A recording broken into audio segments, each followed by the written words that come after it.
Hey guys, I'm Autumn Hawkins here with Clutch Points, and I'm here with retired Buffalo Bills wide receiver and NFL Hall of Famer Andre Reed. How are you doing today, Andre? Good, good. How you doing? How are you doing today? I'm good. I'm good. I got Can't you. complain. I got you. Yeah, we all standing straight. We're standing straight. That's part of it. Exactly, exactly. I just want to get started. I want to know if you can describe this custom brew. Sounds really crazy. It Yeah, sounds good. yeah. And what inspired you to collaborate with Bud Light on this partnership? Well, it's crazy, but it isn't as crazy. When you talk about Buffalo fans, they say they're crazy, but they're very mild crazy compared to other fan bases. They're not gonna start fights and punch people. Now they're just gonna be in their own little groups, drink their Blizzard beer, have fun, tailgate. That's what they're known for. Yeah, I was approached by the Buffalo Bills themselves, the front office and all the people there, and social media and all the people there and stuff. And big shout out to Curtis about this. And to talk about what this Blizzard brew is, and Mhm. it's beer, but it's made from the snow from the Bills Stadium. That's so cool. So That's insane. so people can not only drink it, but know that it's from the stadium too. That Yeah. is so I when I read that, I was like, wow, this is like really, really in depth into the fan base. And I love to have that like little intricate piece for Bills fans. Yeah. I love that. Yeah, and it's the last regular season game for Highmark on January Yes. 4th. I actually will be there for this with a couple other surprise players that I played with. It'd be great to see them and take Highmark out. I mean, the way it should be taken out because they move across the street next year, and Mm-hmm. a lot of great memories. In the years I was there.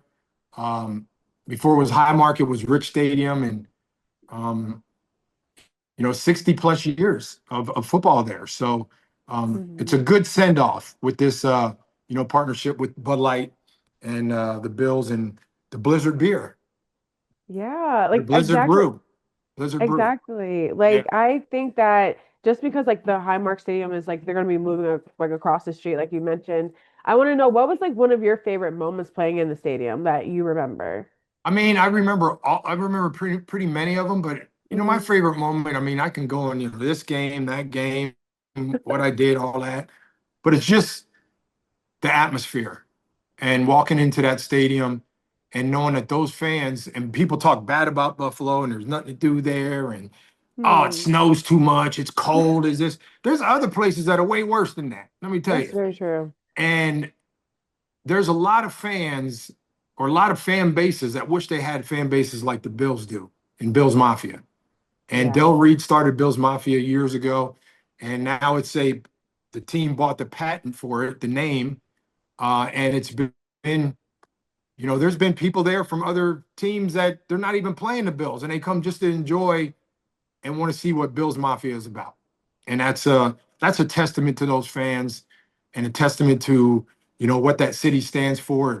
It's hardcore, it's grinding, it's nose to the grind, it is blue collar, it's everything you can talk about in a fan base that they love.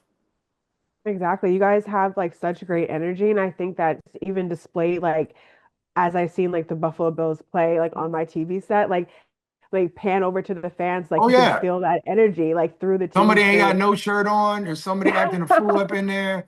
They're doing snow angels. They shovel out they shovel out the stadium and volunteer that they go they quit. They don't go to work. They want to go and shovel. They line up to shovel the snow out of the stadium No, just to say that they did that, just so the no. game can be played on Sunday. See, like that's like true fandom That's right there. fandom. There's not That's a word true for that. fandom. Yeah. So how can fans get involved in all this fun with this new brew? Well, it's going to be available definitely January 4th at the stadium, and it's going to Okay. be available in Buffalo also. Number one thing, drink responsibly, and Hmm. so Definitely. they're going to have two places to get it. And again, they probably a lot of them will probably keep it as a souvenir too. Hmm. Last game at Highmark, the last regular season game. Hopefully, we have a playoff game coming, coming up this year there at Highmark. But it Yeah. is definitely the last regular season game at Highmark Stadium.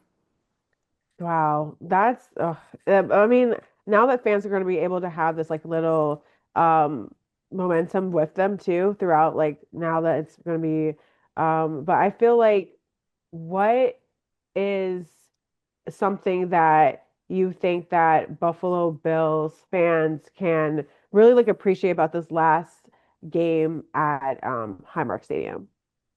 I just think that I think every fan base has its own identity, Hmm. and Buffalo's no different. But Buffalo's always gotten a bad rap because it's Buffalo. Yeah. It isn't Yeah. LA. It isn't New York, or where it is. It's the only New York team, that's for sure.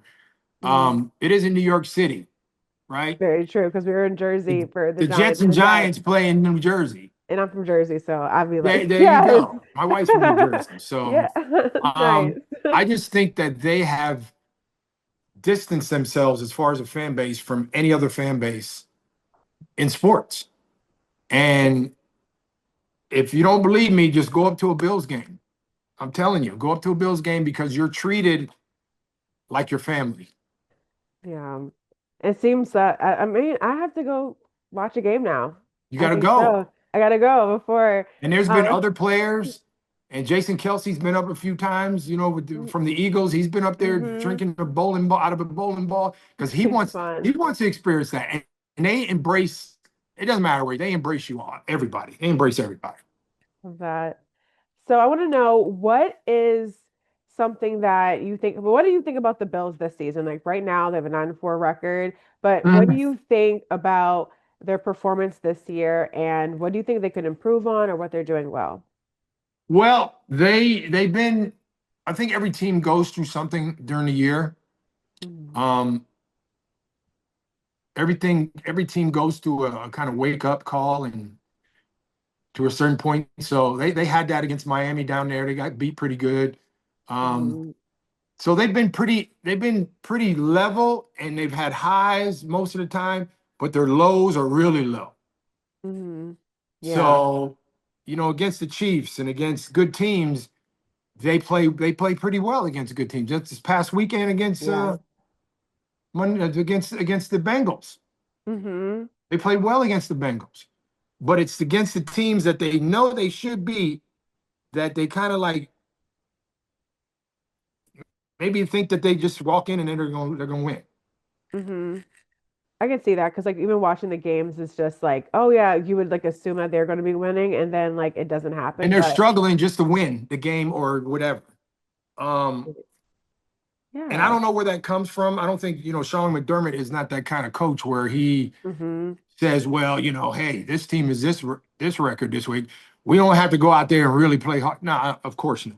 Mhm. You can get beat on any given day by anybody.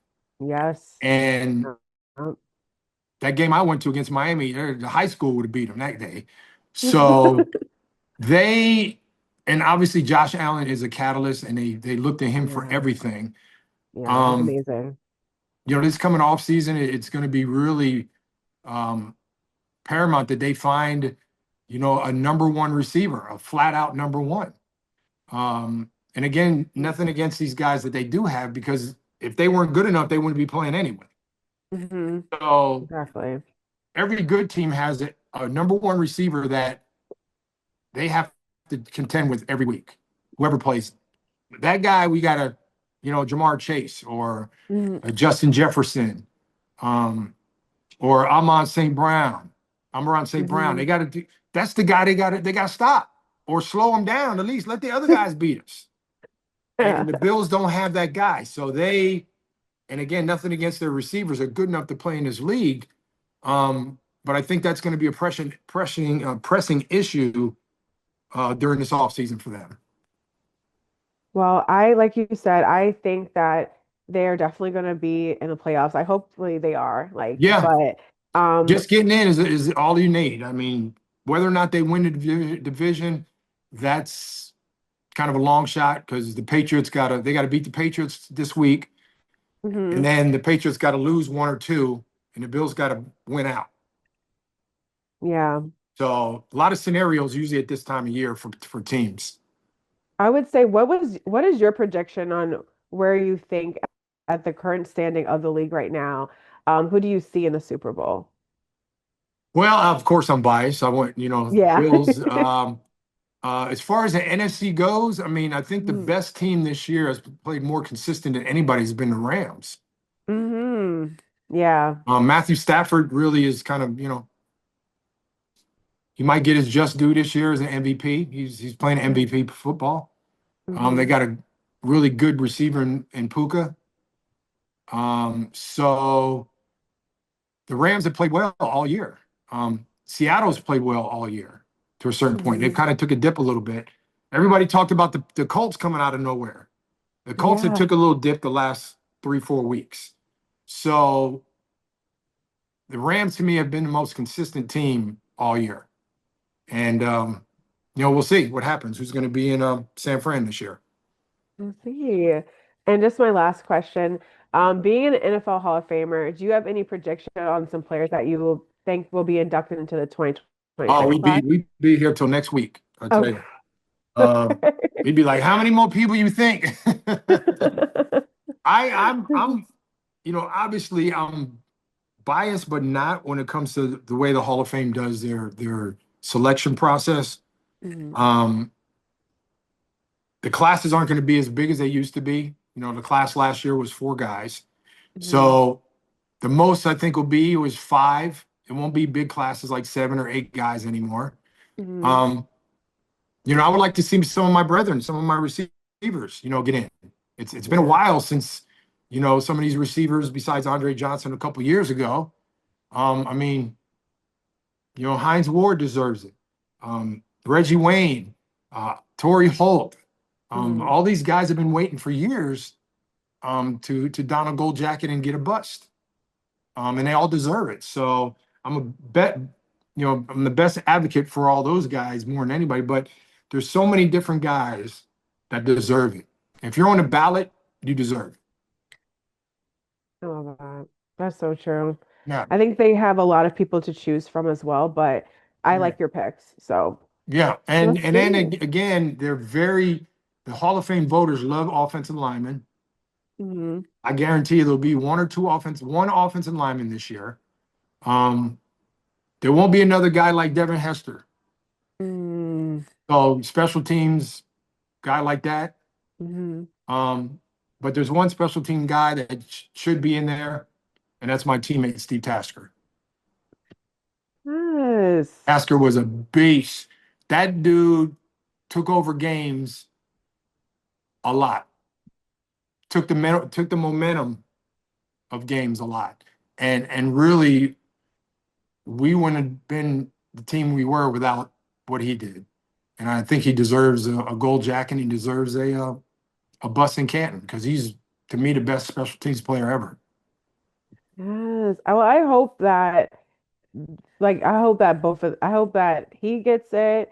And I don't know. I don't know if I even have any picks myself, but like I think it's just like an honor to obviously be in the NFL Hall of Fame. And I think that your picks were great. So Yeah. And believe me, I do talk a lot. So I try to get, I got a voice. I got a voice. I got some behind my voice now. So, I mean, I'm not like calling him up saying, hey, remember what I said? I mean, so Yeah. it would be great to see Steve and, a receiver or two get in this year. Uh, I think Drew Brees is up.